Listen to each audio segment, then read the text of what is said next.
অষ্টম শ্রেণীর শিক্ষার্থীরা, তোমাদের বার্ষিক পরীক্ষার 100% কমন সাজেশনের জন্য আমরা একটি গ্রুপ তৈরি করেছি। এই গ্রুপে তোমরা সকল সাবজেক্টের কমন সাজেশন এবং লাইভ ক্লাসগুলো পেয়ে যাবে। এই ভিডিওর ডেসক্রিপশনে গ্রুপটির লিঙ্ক দেওয়া থাকবে। আসসালামু আলাইকুম অষ্টম শ্রেণীর প্রিয় শিক্ষার্থীরা, কোর্স টিকায় আজকে আমি আলোচনা করব তোমাদের ইংরেজি মডেল টেস্ট থেকে একটি কবিতা নিয়ে। কবিতাটির নাম হচ্ছে I died for beauty but was স্কার্স। তো এই কবিতাটি আমি তোমাদেরকে পড়িয়ে দেব, বাংলায় অর্থসহ বুঝিয়ে দেব এবং এই কবিতা থেকে আমরা বেশ কিছু মেটাফোর ওয়ার্ড খুঁজে বের করব। সেই মেটাফোরগুলো কিভাবে কাজ করেছে সেগুলো আমরা উদাহরণসহ এবং তার রিজন সহ আমরা দেখে নেব। শিক্ষার্থীরা, কবিতাটি লিখেছেন কবি এমিলি ডিকিনসন। কবিতার নাম হচ্ছে আই ডাইড ফর বিউটি, আমি সৌন্দর্যের জন্য মরেছি, বাট ওয়াজ স্কার্স, কিন্তু কিছুটা ভীতও ছিলাম। তো আমরা কবিতাটি পড়ার পূর্বে চলো কিছুটা প্রাথমিক ধারণা নেই যে আসলে কবি কি বলতে চেয়েছেন। আমরা মানুষেরা মরে যাই, বিভিন্ন কারণে বিভিন্ন সময় আমরা মরে যাই। তো সেই কারণগুলোর মধ্যে কারো কারো ভালো কোনো কারণ থাকে, কেউ কেউ খারাপ কোনো কারণেও মারা যেতে পারে।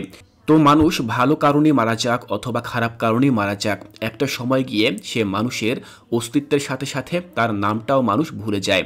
তার নাম, তার স্মৃতি, এই সব কিছুই কিন্তু মানুষ আর মনে রাখে না। তো এই সকল বিষয়গুলো নিয়েই মূলত কবি এখানে এই চমৎকার কবিতাটি লিখেছেন। চলো আমরা কবিতাটি পড়ে নিচ্ছি। তিনি বলছেন আই ডাইড ফর বিউটি, আমি সৌন্দর্যের জন্য মরেছি, বাট ওয়াজ স্কার্স, কিন্তু আমি কিছুটা ভীত ছিলাম, অ্যাডজাস্টেড ইন দ্য টোম্ব, এই টোম্ব বা এই গর্তের মধ্যে নিজেকে মানিয়ে নিতে। দেখো শিক্ষার্থীরা, এখানে টোম্ব বলতে বোঝানো হয়েছে কবরকে, অর্থাৎ এখানে মূলত যেই ব্যক্তির কথা বলছেন অর্থাৎ কবিতার যিনি বক্তা তিনি মূলত একজন মৃত ব্যক্তি। এখানে সেই হিসেবেই আমাদের সামনে উপস্থাপন করা হয়েছে। দুজন মৃত ব্যক্তি যারা পাশাপাশি দুইটি কবরে শুয়ে আছেন এবং তারা মূলত একজন আরেকজনের সাথে কথা বলছেন এবং তারা কি নিয়ে কথা বলছেন সেটি মূলত এখানে লেখা রয়েছে। প্রথম ব্যক্তি তিনি বলছেন আই ডাইড ফর বিউটি, আমি সৌন্দর্যের জন্য মরেছি, but was scarce adjusted in the tomb, কিন্তু এই যে টোম্ব, টোম্ব মানে হচ্ছে কবর, এই কবরের মধ্যে নিজেকে অ্যাডজাস্ট করে তুলতে বা নিজেকে মানিয়ে নিতে আমার কিছুটা ভয় হয়েছিল বা আমি কিছুটা ভীত ছিলাম। When one who died for truth was laying in an adjoining room, ঠিক তখন আমার পাশে আরও একজন শোয়া ছিল, অর্থাৎ বলা হয়েছে আমার ঠিক পাশের যে কবরটি সেখানে আরও একজন শোয়া ছিল এবং সে মারা গিয়েছিল হু ডাইড ফর ট্রুথ, যে কিনা মারা গিয়েছিল সত্যের জন্য। দেখো শিক্ষার্থীরা, পাশাপাশি দুইটি কবরে দুজন ব্যক্তি শোয়া ছিলেন। প্রথম ব্যক্তি তিনি মারা গেছেন সৌন্দর্যের জন্য এবং দ্বিতীয় ব্যক্তি তিনি মারা গিয়েছিলেন সত্যের জন্য। তারা পাশাপাশি দুইটি রুম, এখানে খেয়াল করো এই যে রুম, এই রুম শব্দটি কিন্তু হচ্ছে একটা মেটাফোর। রুম মানে হচ্ছে এখানে কবর, এখানে রুম শব্দটি দিয়ে কবরকে ইঙ্গিত করা হয়েছে। তো সেই পাশাপাশি দুইটি কবরে দুজন ব্যক্তি শোয়া ছিলেন এবং তারা কথা বলছেন। কি নিয়ে কথা বলছেন সেটি আমি তোমাদেরকে এখানে পড়ে শোনালাম। পরবর্তী স্তবকে বলা হয়েছে হি কৌশেন সফটলি, তিনি আমাকে খুবই নম্রভাবে খুবই মৃদুভাবে আমাকে প্রশ্ন করলেন ওয়াই আই ফেইল্ড, আপনি কেন ব্যর্থ হয়েছেন। দেখো এখানে ফেইল্ড বলতে বোঝানো হয়েছে মৃত্যুবরণ করা। ফেইল মানে আমরা জানি ব্যর্থ হওয়া, কিন্তু এখানে মূলত মেটাফোর হিসেবে ইউজ করা হয়েছে এবং এটা দিয়ে বোঝানো হয়েছে যে আপনি কেন মারা গেলেন। অর্থাৎ দ্বিতীয় ব্যক্তি যে কিনা সত্যের জন্য মারা গেছে তিনি আমাকে প্রশ্ন করলেন যে আপনি কেন মারা গিয়েছেন। এখানে তিনি কোশ্চেনটা কীভাবে করেছেন, সফটলি করেছেন বা অত্যন্ত মৃদুভাবে করেছেন। তখন আমি তাকে উত্তর দিলাম ফর বিউটি আই রিপ্লাইড, আমি তাকে উত্তর দিলাম সৌন্দর্যের জন্য, আমি সৌন্দর্যের জন্য মরেছি। And I for truth themself are one, দেখো তখন সেই যে দ্বিতীয় ব্যক্তি তিনি বললেন যে এবং আমি সত্যের জন্য, আপনি সৌন্দর্যের জন্য মরেছেন, আমি সত্যের জন্য মরেছি। দেমসেলফ আর ওয়ান, তারা সবাই এক। দেখো দেমসেলফ, এখানে সে প্রথম ব্যক্তি এবং দ্বিতীয় ব্যক্তির কথা বলা হয়েছে, তারা দুজনই আর ওয়ান, ওয়ান মানে হচ্ছে তারা দুজনই একই রকম লোক। উই ব্রেথেন, তখন তিনি বললেন যে উই ব্রেথেন, আর হি সেইড, তিনি বললেন যে আমরা হচ্ছি ভাই। ব্রেথেন মানে হচ্ছে ভাই বা জ্ঞাতি ভাই, সম্পর্কের ভাই। তো আমরা যেহেতু একই ধরনের লোক, আপনি সৌন্দর্যের জন্য মরেছেন, আমি মরেছি সত্যের জন্য, তাই আমরা বৈশিষ্ট্যগত দিক থেকে একই লোক, আর এর জন্য বলতে পারি যে আমরা ভাই। উই ব্রেথেন, আমরা ভাই। তো এই পর্যন্ত আমরা পড়লাম। তারপর কি হলো দেখো, পরবর্তী যে স্তবক অর্থাৎ শেষ স্তবক, সেখানে তারা বলছে and so as kinsman met a night, এবং ঠিক এভাবেই অ্যাজ কিন্সম্যান, কিন্সম্যান মানে হচ্ছে আত্মীয় স্বজন, আমরা ঠিক আত্মীয়দের মতোই মেজ এ নাইট, আমরা এরকম এক রাতে সাক্ষাৎ করলাম। প্রথম কবরে শোয়া ব্যক্তি এবং দ্বিতীয় কবরে শোয়া ব্যক্তি, এরা দুজন পরস্পর মিলিত হলেন বা সাক্ষাৎ করলেন বা কথা বললেন। কিভাবে কথা বললেন? যেন তারা কিন্সম্যান বা যেন তারা আত্মীয়। We talked between the rooms, আমরা সেই রুমের মাঝে কথা বলেছিলাম। আমি আবারও বলছি, এখানে রুম কি? রুম হচ্ছে কবর। আমরা দুজনেই সেই কবরে কথা বলছিলাম। Until the moss had reached our lips, যতক্ষণ না পর্যন্ত মস শৈবাল বা শ্যাওলা, যতক্ষণ না পর্যন্ত শ্যাওলা আমাদের লিপস বা আমাদের ঠোঁটগুলোকে আবৃত করে দেয়, যতক্ষণ না পর্যন্ত শ্যাওলা আমাদের ঠোঁটগুলোকে আবৃত করে দেয়।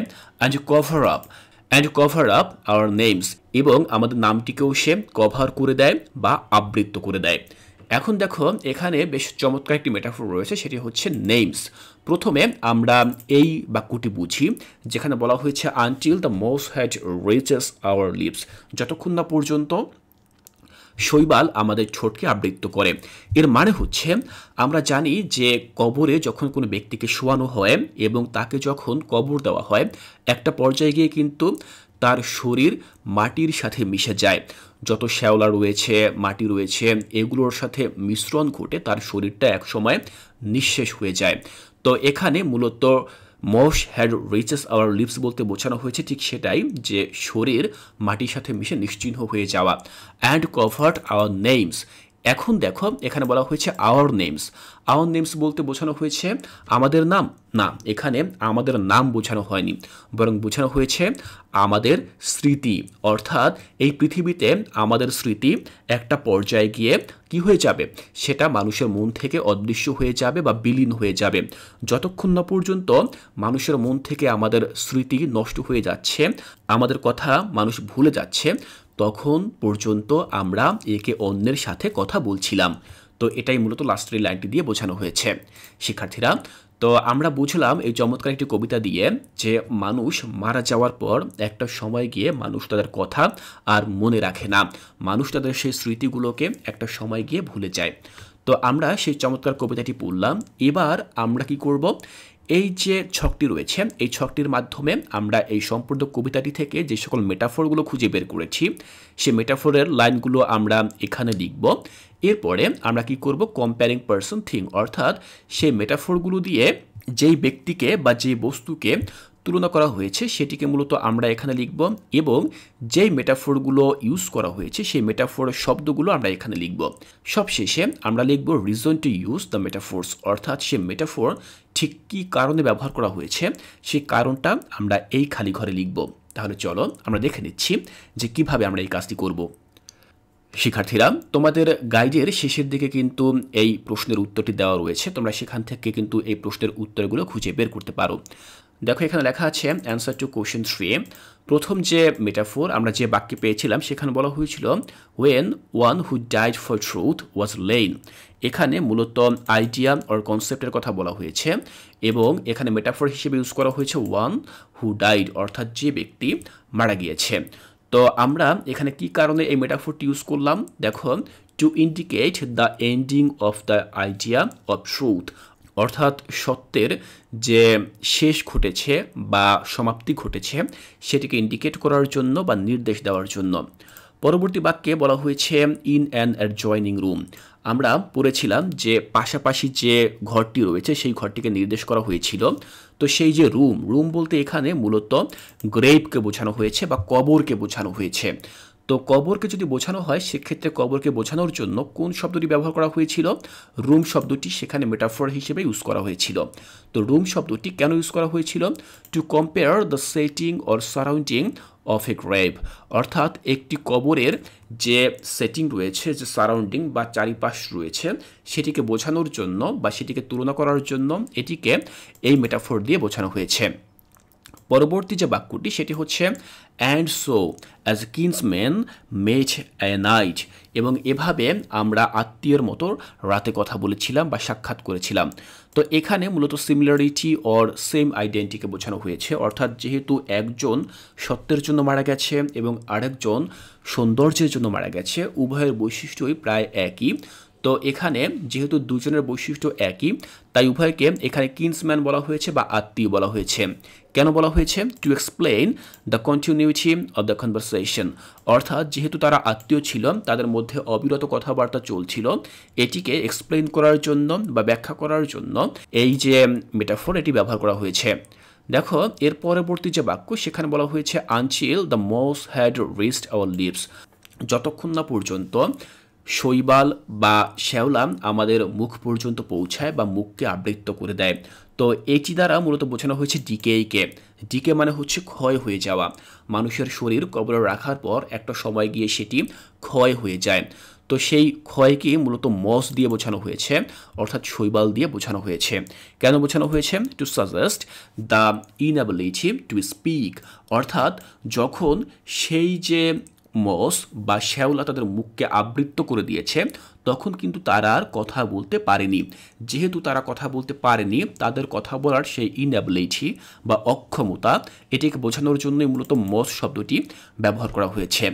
এরপর দেখো সবশেষ যে বাক্যটি সেখানে বলা হয়েছে and covered up our names, এবং আমাদের নাম অর্থাৎ আমাদের স্মৃতি সেটি নিশ্চিহ্ন হয়ে গিয়েছিল। এখানে মূলত ডেড পার্সনের মেমোরিকে বোঝানো হয়েছে। ডেড পার্সনের মেমোরি বা ডেড পার্সনের বা মৃত ব্যক্তির যে স্মৃতি সেটিকে বোঝানো হয়েছে নেম শব্দটি দিয়ে। তো সেটাকে এক্সপ্লেন করলাম আমরা। দেখো to imply every aspect of life being erased by death, অর্থাৎ মানুষের জীবনের সকল দিক, সকল দৃষ্টিভঙ্গি মানুষের মৃত্যুর সাথে সাথে সেটি ইরেজ হয়ে যায় বা সেটি মুছে যায়। তো সেই মেমোরিকে মূলত এখানে নেম শব্দটি দিয়ে বোঝানো হয়েছে যে আমরা ততক্ষণ পর্যন্ত কথা বললাম যতক্ষণ পর্যন্ত আমাদের নাম মানুষের মুখে ছিল বা আমাদের স্মৃতি মানুষের মনে ছিল। তাহলে শিক্ষার্থীরা চমৎকার কবিতাটি আমরা পড়লাম। কবিতাটি পড়ার পরে আমরা এখান থেকে এই যে ছকটি রয়েছে এই ছকটি আমরা বুঝে নিলাম। আমি আশা করছি এই কবিতা থেকে কোনো মেটাফোর তোমাদের বুঝতে আর কোনো অসুবিধা নেই। শিক্ষার্থীরা এর পরবর্তী ক্লাসে কোর্সটিকায় আমি তোমাদের সাথে পরবর্তী কোনো কবিতা নিয়ে আলোচনা করব এবং সেটি থেকে তোমাদেরকে মেটাফোরগুলো আমি খুব সুন্দরভাবে বুঝে দেওয়ার চেষ্টা করব। তাই কোর্সটিকায় এর পরবর্তী ক্লাসগুলো দেখার আমন্ত্রণ জানিয়ে আজকের এই ক্লাসটি এখানেই শেষ করছি।